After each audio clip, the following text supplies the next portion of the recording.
This is WYMT Mountain Sports, your home for the Kentucky Wildcats and local high school sports.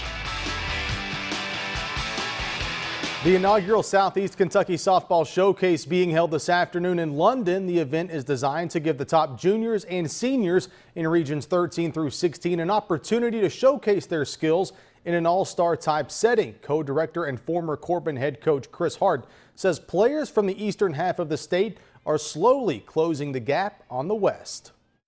But in the last 10 years, the east half has really done a great job of catching up and being competitive. And it's time that we show with people that these girls in the eastern half of the state can play with anybody in the state. And this is kind of the early way to show that they're capable of being out there and playing with anyone. The championship game of the four-team showcase had the 16th Region All-Stars beat the 14th Region 9-0. The 16th Region also shut out the 15th Region All-Stars in its first game of the day, 12-0.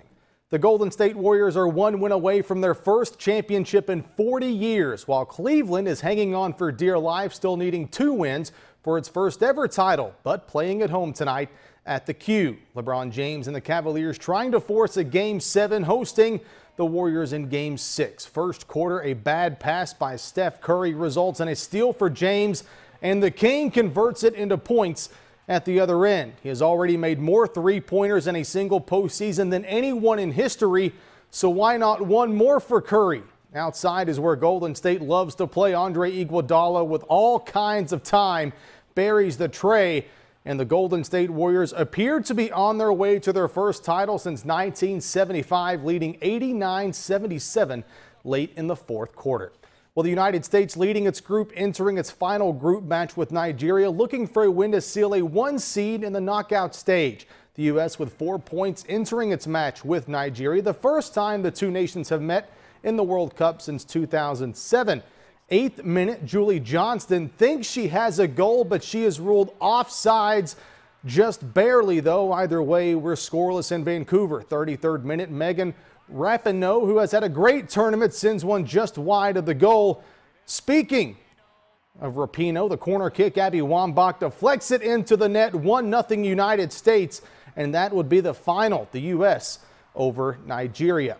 Exactly one half of this year's College World Series field comes from the Southeastern Conference, one of those SEC teams facing elimination this afternoon. LSU and Cal State Fullerton. Loser goes home. Fullerton's Davy Almeida Barrera with an RBI triple to right center in the first, one of 3 runs in the inning. But then the Tigers go off in the third. How about a 4-spot capped off by a Mark Laird base hit to right? That gives them a 1-run lead. LSU attack on another run in the 7th as the Tigers survive and advance 5-3 over Cal State Fullerton and stay alive at the College World Series. The Cincinnati Reds wrapping up a brief 2-game stint in the Motor City tonight before returning home for 2 games with the same Tigers team. Reds trying to snap a 3-game skid in Detroit. This will help the effort. Todd Frazier, a solo home run deep to left in the 5th to make it or tie the game at 1 run apiece. Next batter, how about another one? Jay Bruce keeps it fair down the right field line for back-to-back jacks. Reds go up 2-1. Now 2-2 in the 7th. Until Frazier does it again, his first multi-homer game since April 3rd of last year. And the Reds split 2 games with the Tigers, 5-3 the final score tonight.